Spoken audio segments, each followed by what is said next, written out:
إذن ما يحدث الشيء إلا والله جل وعلا هو الذي خلق.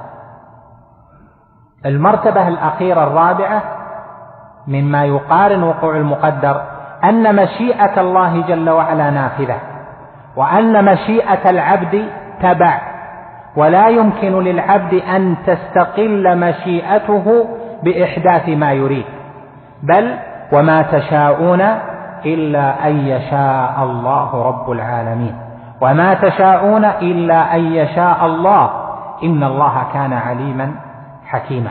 فمشيئة العبد واختيار العبد وإرادة العبد تبع أو هي خاضعة لمشيئة الله، فإذا شاء الله جل وعلا الشيء كان، وإذا شاء العبد ولم يشاء الله جل وعلا لم يكن إلا ما يشاءه الله جل وعلا. تريد يا عبدي وأريد، وليس لك يا عبدي إلا ما أريد. إذن فإيماننا بقدر الله جل وعلا تلحظ أنه إيمان بأمر غيبي يكون، وهو علم الله وكتابته السابقة، وأن هذه الأشياء التي تحصل إنما هي بخلق الله جل وعلا ومشيئته سبحانه وتعالى. إذا تبين لك ذلك فالقدر وهو ما قدره الله جل وعلا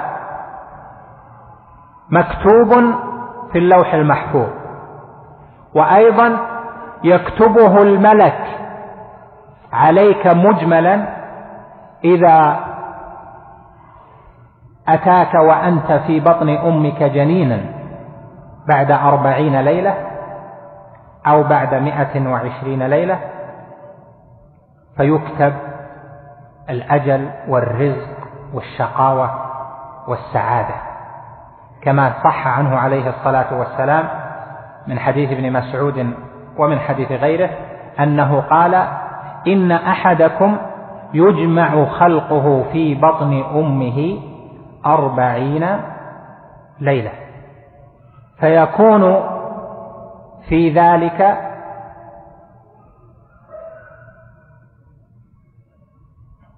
نطفة، فيكون في ذلك علقة مثل ذلك،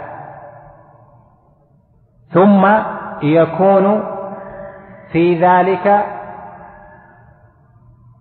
مضغة مثل ذلك، ثم يكون في ذلك إلى آخر الحديث.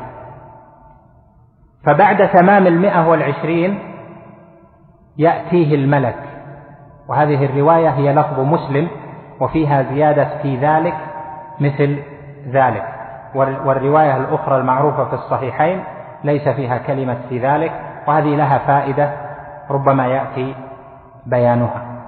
ثم بعد ذلك يأتيه الملك فيؤمر ب4 كلمات، يؤمر بكتب رزقه وأجله وشقي وسعيد، فهذه أول الكتابة. ولهذا قال السلف: السعيد من سعد في بطن أمه، والشقي من شقي في بطن أمه.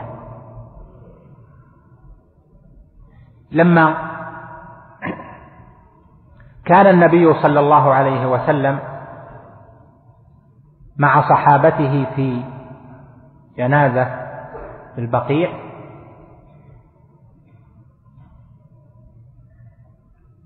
جلس عليه الصلاة والسلام وأخذ ينكث الأرض بمخصرته عليه الصلاة والسلام، وذكر أن كل إنسان سبق عليه الكتاب، فأهل السعادة ييسرون لعمل أهل السعادة، وأهل الشقاوة ييسرون لعمل أهل الشقاوة. ثم قرأ: فأما من أعطى واتقى وصدق بالحسنى فسنيسره لليسرى، وأما من بخل واستغنى وكذب بالحسنى فسنيسره للعسرى. وقال له رجل: يا رسول الله، أرأيت ما نعمل؟ أشيء نعمله أم شيء سبق به الكتاب؟ قال: بل شيء سبق به الكتاب. قال: لماذا لا ندع العمل ونتكل على كتابنا السابق؟ قال اعملوا فكل ميسر لما خلق له.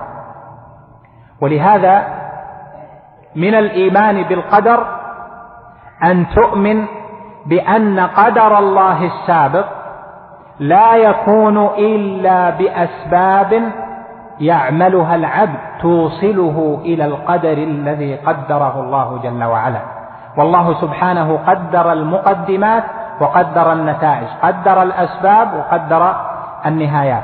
وهذا هو الذي بينه النبي عليه الصلاة والسلام في هذا الحديث مستدلا عليه بآية سورة الليل: فأما من أعطى واتقى وصدق بالحسنى. فالرجل أو المرأة كتب الإنسان سعيدا، ولكن إيمانك بأنك كتبت كذا أو كذا معه عملك للسبب الذي يوصلك. فإذا كنت تريد أن تكون من أهل السعادة وما كتب غائب عنك مجهول فاعمل فكل ميسر لما خلق له. لهذا الإيمان بالقدر لا يتم إلا بنظامين: أولهما نظام التوحيد، والثالث نظام الشرع. أما نظام التوحيد فأن تعلم أن الأمور مفروغ منها ومكتوبة، وأن الله جل وعلا أناط الأشياء التي كتب بأسبابها. وأما نظام الشرع فهو أن تسعى للأسباب التي تجعلك من السعداء والتي تبعدك من أن تكون من الأشقياء. فإيمان العبد بالقدر الإيمان النافع، الإيمان الذي يكون حجة له، هو أن يؤمن بهذين النظامين: الإيمان بفعل الله وقدره، ثم الإيمان بالشرع في أن يفعل الأسباب. خذ مثلا في غير الهداية، في غير الأعمال الصالحة، في غير السعادة والشقاوة، أنت مؤمن أنه سيكون لك ولد إن شاء الله تعالى، أنت مؤمن بأنه ستكون طالب علم، ستحصل 1000 ريال. هل من آمن بذلك وقعد عن فعل أسباب العلم أو عن التزوج والنكاح حتى يأتيه الولد، هل إيمانه حقيقي؟ ليس كذلك، لأنه لم يفعل السبب الذي يوصله إلى المقصود. فإذا في قوله تعالى: فأما من أعطى واتقى وصدق بالحسنى فسنيسره لليسرى، يدلك على أن التيسير لليسرى، وعلى أن كون العبد يكتب من أهل السعادة أو هو مكتوب من أهل السعادة منوط هذا التيسير بفعله للأسباب التي توصله إلى ذلك. فإذا الكتابة لا يمكن أن تكتب إلا أن تتعلم الكتابة، لا يمكن أن تقرأ إلا أن تتعلم القراءة. فتعلمك القراءة كنتيجة مكتوب، ولكنه مكتوب مع السبب الذي يوصلك إليها. ولا يكتب عليك أن تكون قارئا ولا تسعى في أسباب القراءة، لا يكتب لك أن تكون غنيا ولا تسعى في أسباب الغنى، لا يكتب لك أن تكون عالما ولا تسعى في أسباب العلم، لا يكتب لك أن تكون مهتديا صالحا ولا تسعى في أسباب الصلاح.